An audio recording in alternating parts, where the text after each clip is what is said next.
lagi di podcast Bincang Jurnalistik bareng aku Ocha dan beberapa narasumber kece yang aku undang untuk podcast kali ini. Nantinya kita akan ngebahas tentang perkembangan dan potensi jurnalisme multimedia di Kabupaten Merauke. So, kita langsung aja ke narasumber pertama. Di sini kita ada Kak Abdul selaku jurnalis nasional dan juga ada Kak Bobby sebagai jurnalis lokal di Kabupaten Merauke. Kita boleh perkenalan dulu nih ke Kak Abdul. Silakan Kak Abdul. Halo, saya Abdul Syah, bekerja di beberapa media sebagai kontributor. Sekarang stay-nya di Kabupaten Merauke. Kak Abdul, kalau boleh tahu sudah berapa lama jadi jurnalis di Kabupaten Merauke ya? Kalau di Kabupaten Merauke sendiri itu tahun 2005 saya sudah masuk di Merauke, tapi sebelumnya memang dari tahun 1999 sendiri sudah berkecimpung di dunia jurnalistik. Jadi seperti itu, Ocha. Oke, thank you Kak Abdul.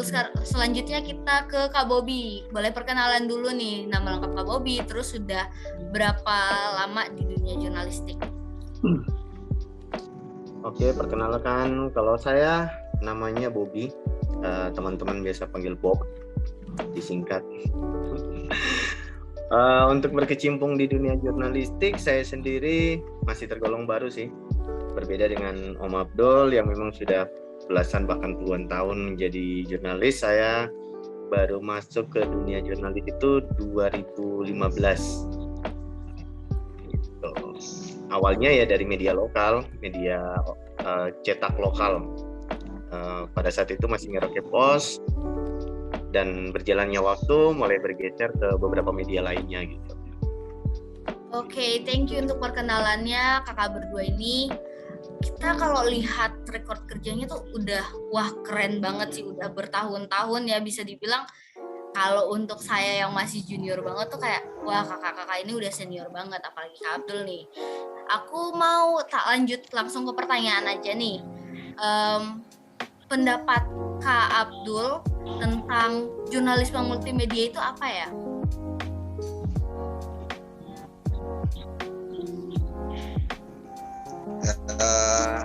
Ini pendapat saya terkait dengan jurnalis multimedia itu, multimedia itu berbeda dengan media daring ya, itu berbeda. Daring itu kan dia menggunakan teks dan gambar.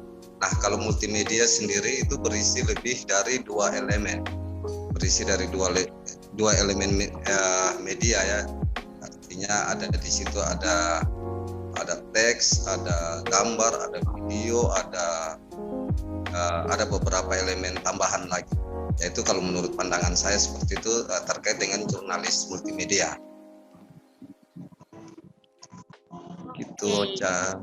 Terima kasih Kak Abdul. Selanjutnya aku mau nanya pendapat tentang Bang Bobby atau Kak Bobby nih tentang apa itu jurnalisme multimedia.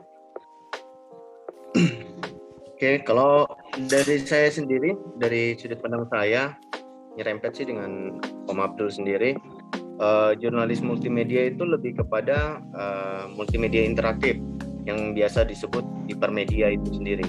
Nah, hipermedia itu bentuk multimedia yang memungkinkan penggunanya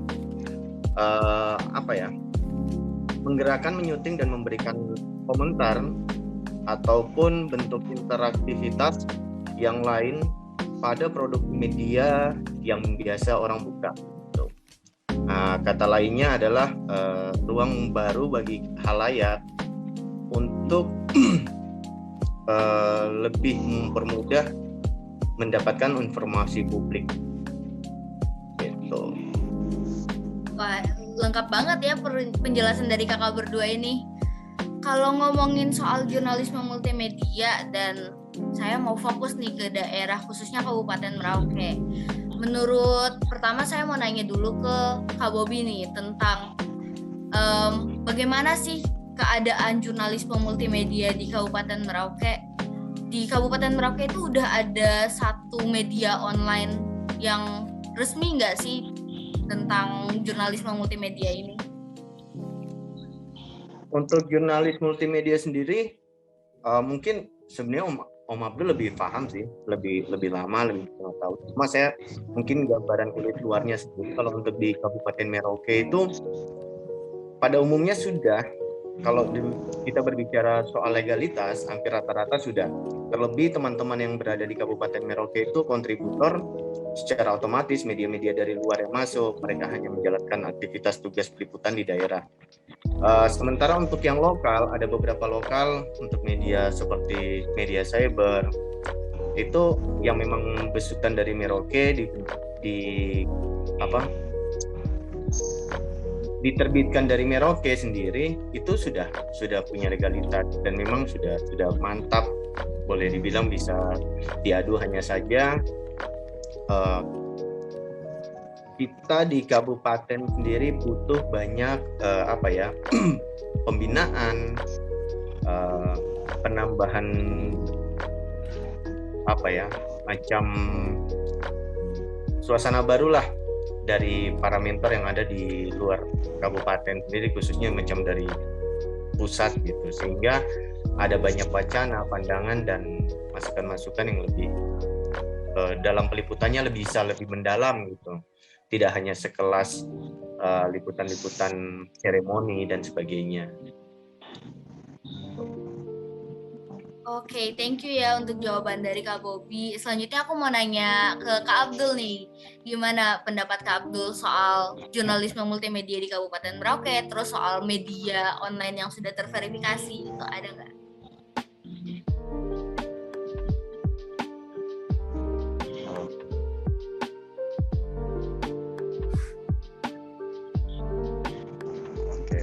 Kalau kita bicara jurnalis multimedia itu jurnalis multimedia ini adalah praktik jurnalis yang kontemporer. Jadi yang mendistribusikan konten berita baik menyarukan 2 atau lebih format media melalui internet. Itu kita pemahaman dulu tentang jurnalis multimedia tadi. Atau menyebarluaskan program berita melalui berbagai laporan berita melalui berbagai platform berita. Nah, itu dulu kita. Untuk di Merauke sendiri itu sebenarnya seperti yang tadi Kak Bobi tadi sudah sampaikan bahwa kami seperti kayak kontributor juga itu bagian daripada jurnalis multimedia.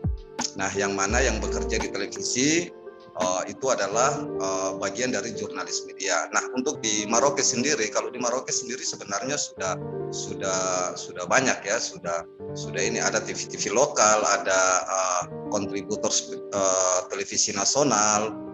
Nah, ketertarikan pengembangan media digitalisasi ini sudah semakin berkembang juga. Nah, itu yang banyak muncul karya-karya teman yang melalui jurnalis multimedia tadi. Jadi mungkin seperti itu gambarannya, Ocha. Oke, thank you banget untuk jawaban dari kakak berdua ini. Nah, aku kalau berbicara soal jurnalisme multimedia khususnya di Kabupaten Merauke, di sini aku penasaran aja sih pendapat dari kakak berdua soal potensi perkembangan jurnalisme multimedia di Kabupaten Merauke, khususnya untuk kedepannya itu gimana sih? Boleh dijawab dulu sama Kak Abdul? Oke, terima kasih Ocha bahwa perkembangan jurnalis multimedia itu ini menurut saya itu berkaitan dengan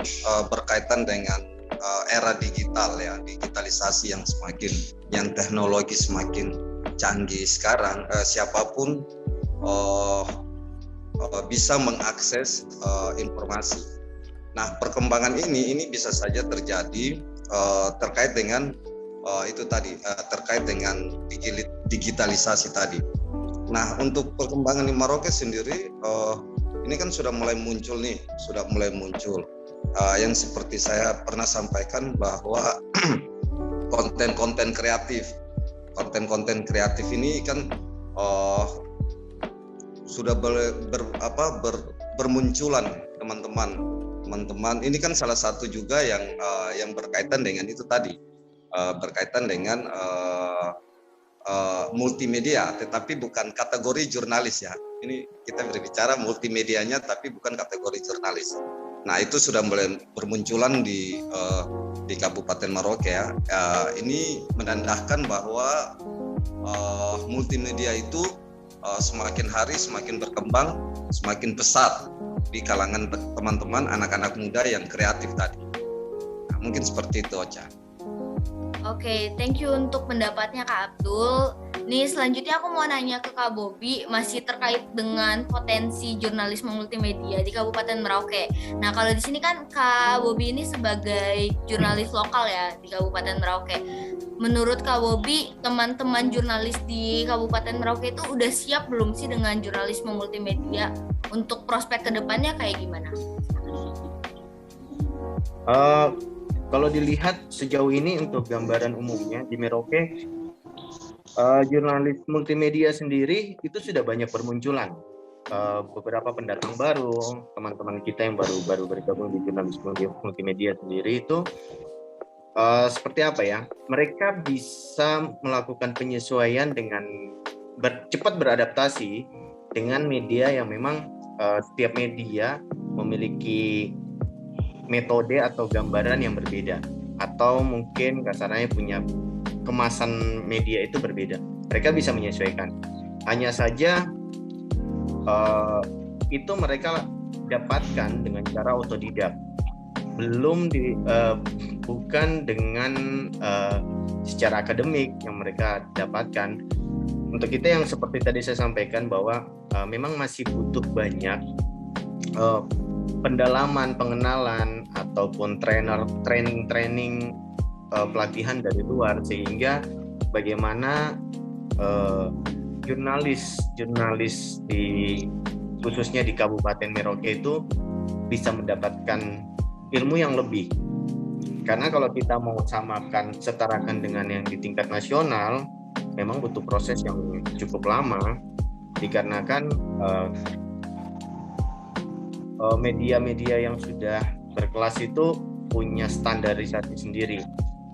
Contoh dalam hal jumlah kuota berita dalam seharinya misalkan 3, 4, sampai 5. Nah, sementara teman-teman di Merauke ini untuk timing kecepatannya masih lambat. Palingan mentok cuma 2 atau 3 kayak gitu. Terlebih bobot daripada nilai tulisan teman-teman masih banyak yang ya sudahlah, ambil gambaran umum, jarang membuat sebuah tulisan yang mendalam. Contoh dalam sebuah kasus atau dalam sebuah peristiwa, mereka hanya mengambil dari satu sisi angle, belum mampu untuk bagaimana mengejar sebuah informasi itu secara mendalam, baik dari korban atau mungkin kasarannya saksi mata dan sebagainya. Itu yang masih perlu digali lagi sih, potensi itu di kalangan jurnalis Merauke, yang khususnya yang masih baru. Mungkin Om Abdul ada tambahan itu kayaknya. Dia lebih paham tentang teman-teman jurnalis di Merauke kalau saya lihat. Boleh kalau ada tambahan, Pak?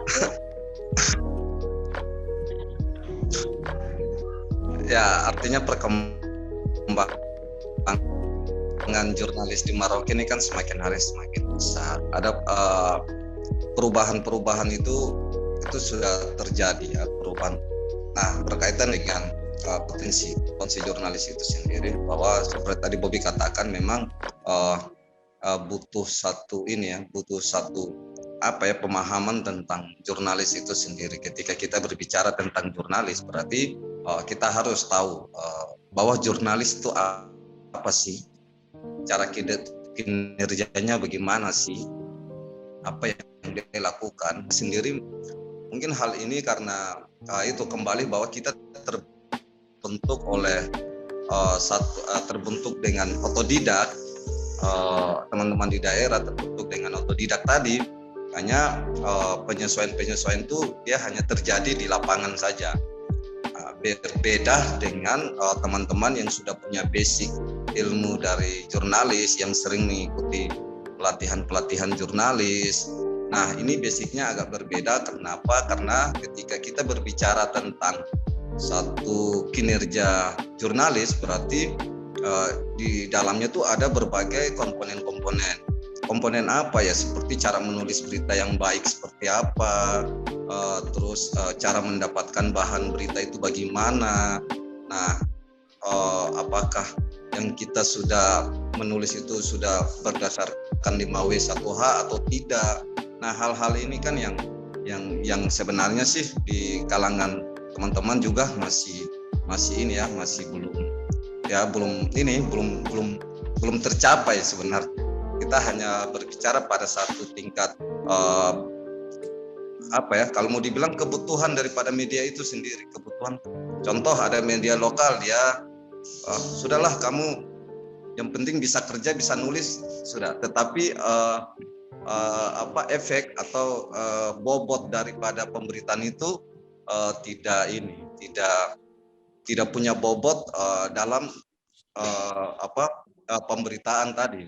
Karena sistem media adalah sekarang media sudah beralih bahwa sistem media adalah media sekarang melakukan edukasi terhadap masyarakat itu sendiri. Jadi, seperti itu, Cak. Oke, terima kasih untuk pendapat-pendapat yang keren dari Kak Bobi sama Kak Abdul. Ya, gimana? Ya, saya nambahin satu aja terkait beberapa media yang memang bermunculan tidak hanya di Merauke, di kabupaten, yang saya lihat di beberapa wilayah di daerah kabupaten. Ada satu catatan yang memang menjadi persoalan yang mendasar buat teman-teman yang ada di lapangan. Contohnya seperti ini, mereka dipekerjakan di satu media, namun sejatinya mereka hanya freelance, bahkan freelance itu dihargai, sementara mereka sendiri banyak yang bekerja di media lokal, khususnya media multimedia, media yang berbasis multimedia ini, mereka tidak pernah mendapatkan hak. Jadi mereka hanya bekerja apa adanya. Ya udah, kamu punya stok berita, kamu bisa share, enggak ya udah, cuma gitu. Nah, ini yang membuat teman-teman ini bekerja akhirnya punya orientasi yang berbeda. Bukan menjadi seorang jurnalisme yang memang tujuannya ya kayak tadi Om Abdul bilang, bagaimana bisa menulis dengan baik, bagaimana mencari narasumber yang baik, bagaimana harus dia memiliki sudut pandang yang berbeda. Problem juga di khususnya di kabupaten yang ada di wilayah Papua ataupun mungkin ada daerah-daerah lain juga, tidak teman-teman jurnalis ini tidak dihargai sama sekali. Jadi pekerjaan mereka hanya sekedar ya udahlah kamu kerja aja, kalau memang daripada nggak punya kesibukan silakan, kalau kamu mau menulis silakan menulis. Ini menjadi persoalan utama juga saat ini, karena banyak kemunculan media-media baru, namun dia tidak diimbangi dengan kesejahteraan untuk para jurnalisnya yang ada di lapangan. Itu menjadi persoalan saat ini. Kira-kira itu sih yang saya tambahkan menjadi catatan untuk media-media yang baru bermunculan. Oke, thank you untuk tambahannya Kak Bobi. Terus pendapatnya dari Kak Abdul sama Kak Bobi juga keren-keren banget dan to the point banget ya. Jadi di sini kita udah sampai di penghujung podcast. Aku mau minta closing statement dari Kak Abdul tentang semangat, mungkin mau kasih harapannya atau semangat untuk para jurnalis muda di Kabupaten Merauke gitu, boleh? Untuk Kak Abdul terlebih dahulu.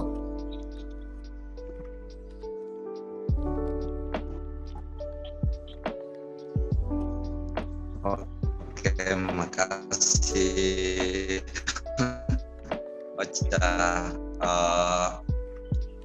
Kita perlu perkembangan digital dan perkembangan media itu semakin hari semakin berkembang.